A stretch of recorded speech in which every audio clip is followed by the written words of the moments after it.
Bonjour à tous et à toutes, ici Margoulax et aujourd'hui nous allons parler un petit peu de nouveau d'actualité en revenant un petit peu sur les événements, les malheureux événements qui ont eu lieu à Saint-Lambert et aussi on va prendre un petit tour d'horizon, notamment expliquer pourquoi les marécages intellectuels que sont les universités américaines sont en train de rendre notre société de plus en plus dangereuse. Alors du coup je vais vous expliquer pourquoi. Et puis de l'autre côté on va de nouveau attaquer toutes les stupidités de l'inclusion raciale, car les nouveaux concepts de l'inclusion raciale donnent lieu à tout et n'importe quoi, et parfois se basent sur des concepts qui ne sont pas totalement les reflets de la réalité. Donc on va démarrer gentiment. Alors, premièrement, les malheureux événements à Saint-Lambert. De nouveau, agression potentiellement raciste, et bien, force est de constater que ce n'était pas le cas. Pourquoi? Car de nouveau, je vais prendre l'article de presse sous les yeux, comme ça je ne me tromperai pas. Donc déjà, ça sentait un petit peu le roussi. Et puis là, quand on regarde ce qui se passe, âgée de 38 ans, elle ne collectionne pas moins de 8 dossiers ouverts à son encontre depuis 2002. Cette année-là, elle est en effet arrêtée 2 fois pour des faits de vol. En 2009, 5 dossiers sont ouverts à son encontre, citons ainsi des faits de menaces, coups et blessures, dégradation et outrage à agent. Il lui est alors reproché d'avoir insulté et menacé une policière en lui disant, entre autres, enlève ton uniforme, je vais t'exploser. Donc voilà, donc de nouveau, je pense que cette personne s'est fait arrêter par la police non à cause de sa couleur de peau, mais surtout à cause de son comportement, car c'était pas la première fois. Bon déjà. Puis de nouveau, le comportement, l'idée d'aller filmer une intervention policière alors qu'on n'a strictement rien à voir avec le truc, je comprends pas. Puis le fait d'aller mordre un policier, refus d'obtempérer alors qu'il demande simplement une carte d'identité, qu'on arrête de filmer, je comprends pas non plus. Bon, voilà, déjà, il y a toujours un peu ce problème-là de provoquer un peu les forces de l'ordre, mais bon, on va dire que c'est de nouveau eux les méchants. Puis de l'autre côté, comme je disais, les marécages intellectuels ont fait qu'après les émeutes, on a eu droit à tout, tous les poncifs. On a eu droit au fait que c'était la pauvreté qui créait la délinquance, alors que c'est faux. Quand on regarde, il y a 15% de la population belge qui est en situation de risque de pauvreté, et je ne crois pas que 15% de la population soit des délinquants en puissance. Un peu plus d'1 million de délinquants, en calculant vite fait, hein, donc ça ferait quand même beaucoup. Et puis quand on regarde, c'est pas dans les régions les plus pauvres en Belgique, dans les endroits les plus pauvres, qu'il y a le plus de délinquants. Il n'y a pas de rapport. Donc de nouveau, ça vient d'où? Ça vient d'une conception bourgeoise. Et le mot bourgeois va beaucoup venir, hein, c'est ces nouveaux bourgeois de la mondialisation, ces petits universitaires qui expliquent que bah oui mais non, mais vous savez, la pauvreté crée la délinquance, hein, c'est un peu comme ça dans les livres et dans les films. Les pauvres se battent, c'est un peu un fantasme, le fantasme d'une pauvreté qu'on ne connaît pas. C'est un petit peu comme les misérables en fait, un peu. C'est-à-dire, ah bah ils sont pauvres, ils sont délinquants, c'est mignon quoi, c'est un petit côté exotique comme ça. Alors que non, quand on connaît la pauvreté, on sait très bien que la majorité des pauvres ne sont pas des délinquants, que du contraire, généralement, ils ont tellement peu de choses qu'ils veulent pas les perdre, et donc du coup, ils font pas les bêtes. Des gens qui ne connaissent pas les réalités, qui se permettent de donner des leçons à tout le monde, et là, on va rentrer dans le marécage. On nous a sorti l'exclusion de l'ordre social des jeunes, que l'ordre social belge excluait les jeunes. Donc on va parler franchement, en gros, c'est exclure les jeunes d'origines étrangères, en gros, c'est un peu ça le projet d'après eux.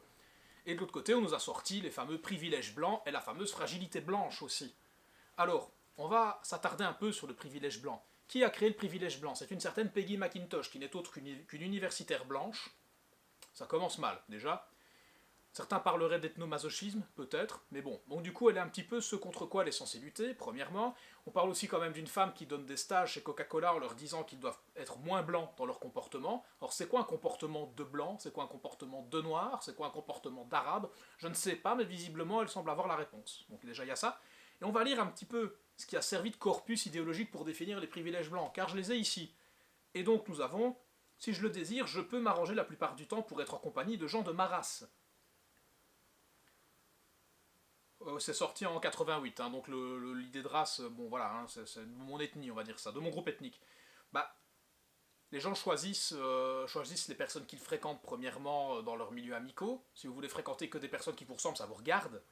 Et secondement, bah, oui, il est vrai que c'est plus facile d'être entre blancs dans une société où il y a une majorité de blancs que d'être entre noirs dans une société où il y a une minorité de noirs. C'est-à-dire que c'est vrai que c'est fort peu probable sociologiquement que si vous êtes une personne noire, c'est fort peu probable qu'en Belgique vous n'allez jamais travailler avec des blancs, par exemple. Donc ça, c'est un peu hors sujet. Autre chose, je peux éviter de passer du temps avec des gens dont on m'a habitué à me méfier ou qui ont appris à se méfier des gens de ma race ou de moi-même. Faire attention à un type de quartier, ça oui, ça existe. Mais le type de quartier n'est pas... Le problème, c'est la délinquance, de nouveau, dans le type de quartier, c'est pas les personnes en tant que telles. De nouveau, le problème, c'est pas les individus, c'est le phénomène des masses. Et de nouveau, troisième point, si je devais déménager, je suis pratiquement certaine de pouvoir louer ou acheter un logement dans un quartier à la portée de ma bourse où j'aurais envie de vivre. Ben, c'est le cas de peu de personnes en fait. Hein.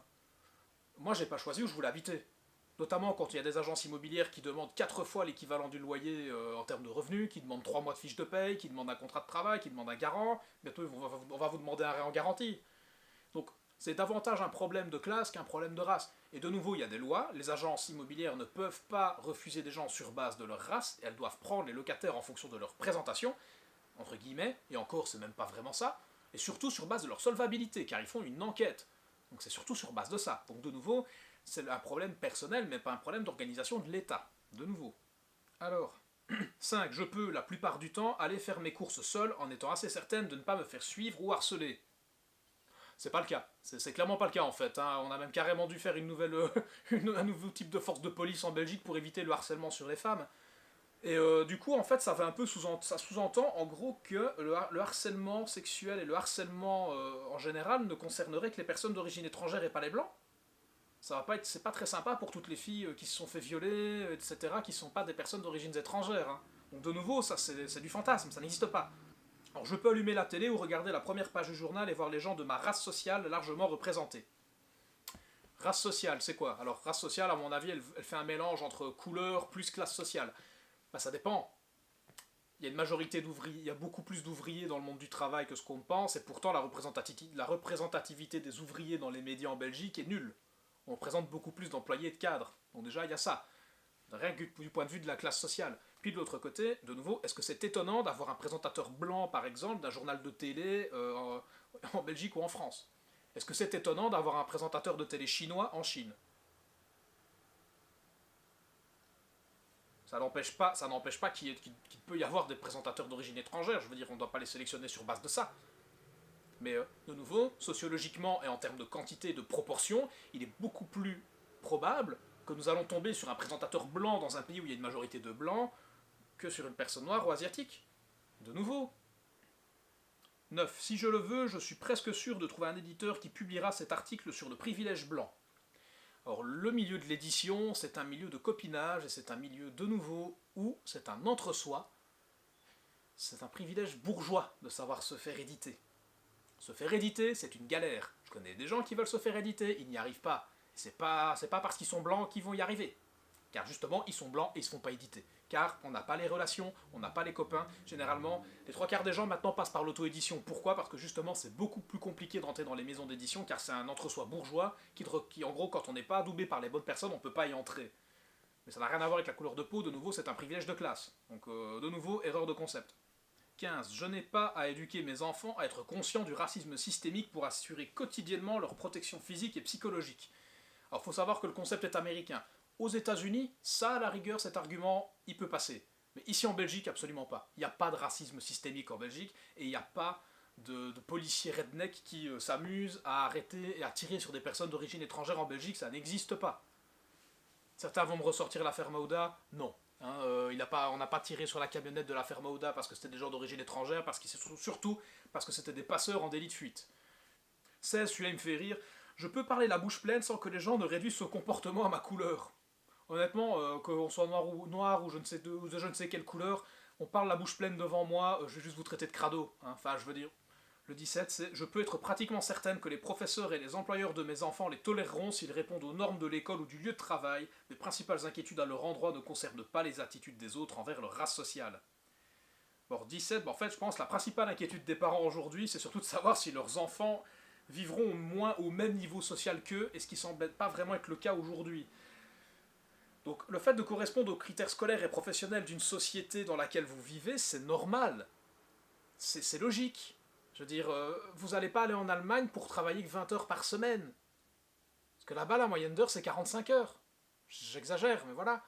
C'est logique. Donc de nouveau, on va s'arrêter là. Donc de nouveau, voilà, le concept de privilège blanc, en fait, c'est davantage un privilège de classe. Et c'est aussi une critique, à la limite, elle aurait dû qualifier ça le privilège blanc américain. À la rigueur, déjà, ça aurait pu mieux spécifier l'idée. Parce que chez nous, les 3 quarts des trucs qu'il y a là-dedans, même tous les trucs qu'il y a là-dedans, sont pas valables. Donc déjà, le fait qu'on ait des associations, qu'on ait des militants qui se basent sur ce corpus idéologique pour faire des revendications, ou en tout cas pour critiquer l'organisation de notre pays, ça prend pas, ça marche pas, et ça crée de nouveau des problèmes.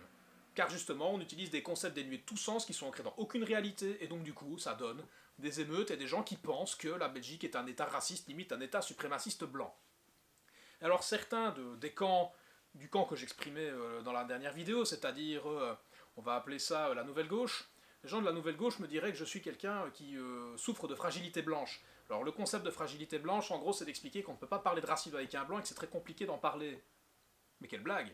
Chez nous, on a carrément limité la démocratie pour eux, en Wallonie, à travers le cordon sanitaire, en expliquant que la droite radicale et l'extrême droite véhiculaient de la xénophobie, et donc par conséquent, ça créait des meurtres et ça créait des délits, car le racisme est un délit et pas une opinion en Belgique, ça c'est la loi Moreau de 1981.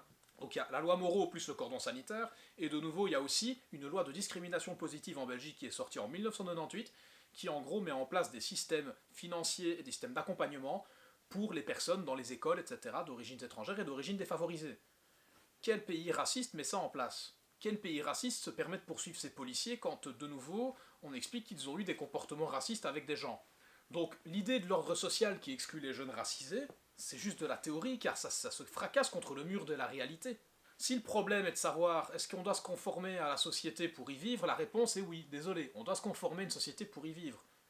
Et se conformer à la société en Belgique, c'est pas être blanc, ça n'a rien à voir. On n'a jamais eu de conception ethnique de la société en Belgique. Dans les racines culturelles, on l'a jamais eu.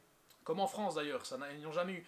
Des pays d'Europe qui ont des conceptions racialistes de l'identité, ce sont les pays de l'Est. Notamment en Allemagne, par exemple, c'est de Deutschen Volk, c'est le sang allemand, au sens ethnique. Par exemple, les pays de l'Est, la Hongrie et tout ça, là oui, ils ont un sens ethnique de la nation, mais chez nous, c'est absolument pas le cas. Surtout en Belgique, en plus, c'est un jeune pays qui a 150 ans. Une personne sur deux va être d'origine étrangère en Belgique d'ici 2060, et un mariage sur 6 est un mariage mixte en Belgique. Mais on serait un pays raciste, enfin... Évidemment, j'exclus pas le fait qu'il y ait des gens racistes, ça existe, bien sûr. Tout comme il y a des gens sexistes, tout comme il y a des gens misogynes, tout comme il y a des gens qui sont stupides. Si le fait qu'il y ait quelques racistes, ou qu'il y ait des racistes dans un pays, en fait un pays raciste, bah alors il faut éradiquer la bêtise humaine, parce que partout, tous les pays le sont alors. Mais l'organisation sociale en Belgique n'est pas raciste, le pays n'est pas raciste. Quand on regarde même la discrimination à l'embauche, ça a toujours été un argument, mais quand on regarde les enquêtes sur les CV anonymes, ça a prouvé l'inverse. Quand on faisait des candidatures par CV anonyme, on engageait plus de blancs que ce qu'on engageait de personnes d'origine étrangère avec le CV normal. Pourquoi? Car de nouveau, principe méritocratique de base, vous êtes chef d'entreprise, vous voyez quelqu'un qui vient d'un quartier populaire, vous dites il a peut-être eu un peu du mal, on va donner un petit coup de pouce. Voilà. L'ordre social arrive très bien à intégrer les gens, en fait, au final, hein, si on arrive à lui donner les moyens de s'organiser convenablement. Et c'est ce que je disais dans la première vidéo. Si on n'arrive pas à avoir un État, on a affaire à un État qui a abandonné l'idée d'avoir un peuple. La Belgique, c'est ça. C'est un État qui a abandonné l'idée d'avoir un peuple, où en gros la Belgique est un État dortoir. Où en fait on ne sait pas trop ce qu'on est, on ne sait pas trop ce qu'on veut, et on ne sait pas trop ce qu'on va devenir. En gros, c'est ça. On a 120% de dette publique, on est géré par des imbéciles, on n'est même pas capable d'avoir un projet, ne serait-ce que je ne sais pas, moi... Par exemple, on aurait des grands projets structurants, on voudrait, je ne sais pas moi, moderniser le pays, car il faudrait par exemple, enfin toutes ces choses-là, si on n'avait pas de projets structurants, si on avait des projets structurants, ça inspirerait plus les gens déjà d'un autre côté, et si on avait aussi une classe politique qui nous représentait mieux, qui nous rendait un peu plus fiers de ce qu'on est. Je ne demande pas d'avoir un Vladimir Poutine évidemment, mais des gens qui présentent mieux, qui sont pas des gens qui ont traîné dans le lobbying, qui ont traîné dans les banques d'affaires, qui ont traîné dans les petites affaires et dans les petites casseroles, comme notamment les 3/4 des membres du gouvernement de Croo, comme je le disais dans ma dernière vidéo là-dessus. Tant qu'on n'arrivera pas à nommer le problème, à relancer la machine, et qu'on n'arrivera pas à faire le ménage, ne serait-ce que le ménage idéologique, car à force de présenter la Belgique comme étant un ordre social raciste qui opprime les gens d'origines étrangères, les gens se mettent à y croire. J'ai même des gens qui n'ont jamais connu le racisme de leur vie qui me parlent de racisme systémique. Puis de nouveau, on va pas se cacher derrière notre petit doigt, il y a un problème au niveau de notre politique d'immigration, comme j'expliquais dans ma précédente vidéo. Or pour l'instant, avec le Covid, ça a un peu arrêté ce problème-là. Mais quand on reprendra... Alors, je ne dis pas que la Belgique n'a pas vocation à accueillir des gens, je ne dis pas que la Belgique n'a pas les moyens d'accueillir des gens, elle peut les avoir, théoriquement on pourrait avoir tout à fait les moyens d'accueillir des gens. Mais le problème c'est qu'on est tellement mal géré qu'on les a pas, qu'on n'arrive pas à atteindre une certaine capacité, financière, infrastructurelle et logistique, on n'arrive pas à l'avoir. Puis de l'autre côté, à faire venir des gens peu qualifiés dans un pays qui est mal géré, avec un système avec un système quasiment corrompu au niveau politique et qui donne une si mauvaise image de lui-même à l'international et en politique intérieure, bah ne vous étonnez pas que les gens veulent pas y adhérer à ce projet. Si notre modèle de société, c'est les casseroles d'écolo du PS, du MR et des autres, d'ailleurs le MR qui a l'air de découvrir qu'il y a de la délinquance en Belgique, un tolérance zéro pour les délinquants, c'est mignon les gars, vous êtes au pouvoir depuis 50 ans, mais on va se calmer un peu là-dessus, hein, je pense avoir fait un peu le tour. Donc, si vous aimez mon travail, n'hésitez pas à vous abonner, à activer la cloche, à mettre un petit like et à me suivre sur mes réseaux et à faire tourner la chaîne tout autour de vous, car c'est vous qui permettez que ça fonctionne, hein, que tout marche bien.